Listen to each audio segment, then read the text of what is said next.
Hey Ranger fans, we're here at the after the sixth day of fall camp with head coach Matt Walter. Coach, was a pretty wet one out there this morning. Yeah, it was wet. I thought it was good for us to get out in that weather. Mm-hmm.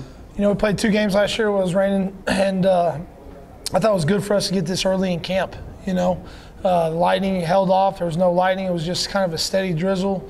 We had to work on catching a wet ball and executing our pass game in wet situations, and I thought it was great. Actually, I thought it was really good to get that situation in. So, you just said that it's important to have practices like that, especially this early in fall camp. So, now do you feel like you're, prepared for adverse situations?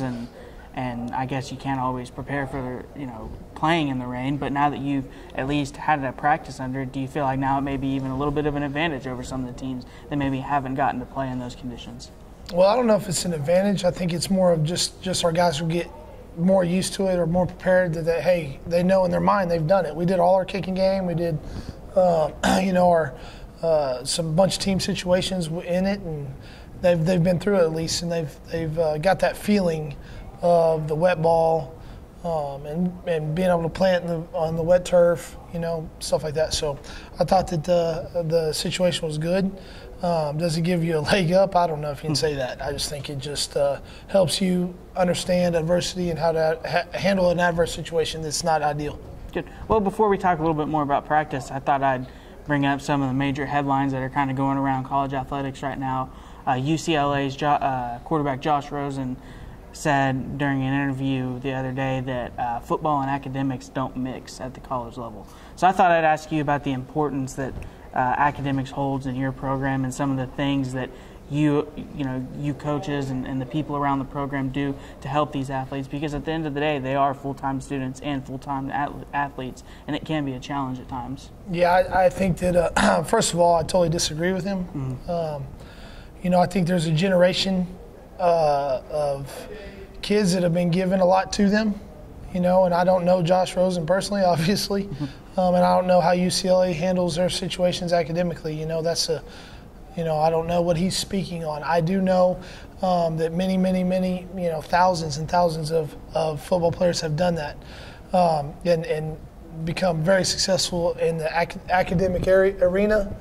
And I think it's more of there's a ton of people that work full time and go to school full time. Mm-hmm. I think that's a cop-out answer to me. I don't agree with it at all. But I do think your programs have to have a support system in place. Whether it's, we have study halls in place. We have what's called Ranger Lockdown in place, and then we have tutoring for every subject for our athletes that need it. And we kind of have a high-risk group, academic group, and then we have a low-risk academic group, and then we have guys that we know can handle it, and they have proven over time they can handle it. So for us, when they come in as freshmen, we put them in that high risk, because all freshmen are high risk. They've never dealt with this before, and I think that's funny because in college, you basically go to school 3 or 4 hours a day. And then you have football, because of the rules, you got football is 20 hours. Football is 20 hours a week during the season. All right, now you have your study time. I get that. But in high school, they go to school for 7 to 8 hours a day. Mm-hmm. You know what I mean? There's your extra 4 hours, and then they practice afterwards. Right. And we're done with practice before they were done in high school. So I like I said, I think that's I don't know what the angle is there, but for us, I think our college has been that way for years and many years, and I know there's probably a change on the horizon with people talking about paying players more and stuff like that. Well, they're talking about schools that make millions and millions of dollars. They're obviously not talking about our level. So at our level, it's a lot different. It's not exactly comparing apples to apples on that, but like I said, I think that as long as you have a structure in place where you can make the kids successful and you focus in on it and you teach them how to do things and prepare right, I know our coaches handle academics. Mm-hmm. There's a lot of schools, even Division II schools, that have academic coordinators for football. But with us, our coaches handle it. So that's another thing on our plate that we take off the kids' plates. So that's how we handle it here. Good. Very detailed answer. I like that. And I think just bringing that up, I think that, it's it's something that is just a given.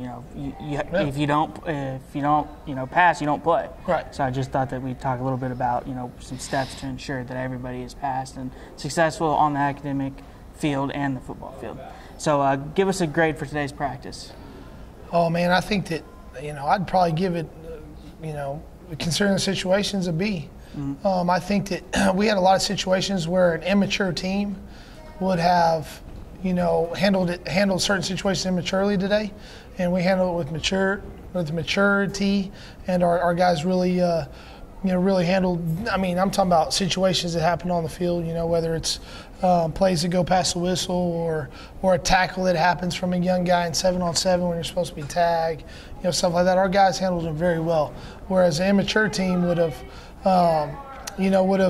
handled it a lot differently and got upset about it. Instead, our guys played the next play and we're ready to go. So I think overall, given the situation, circumstances, a B. So I was happy with what happened today. Good.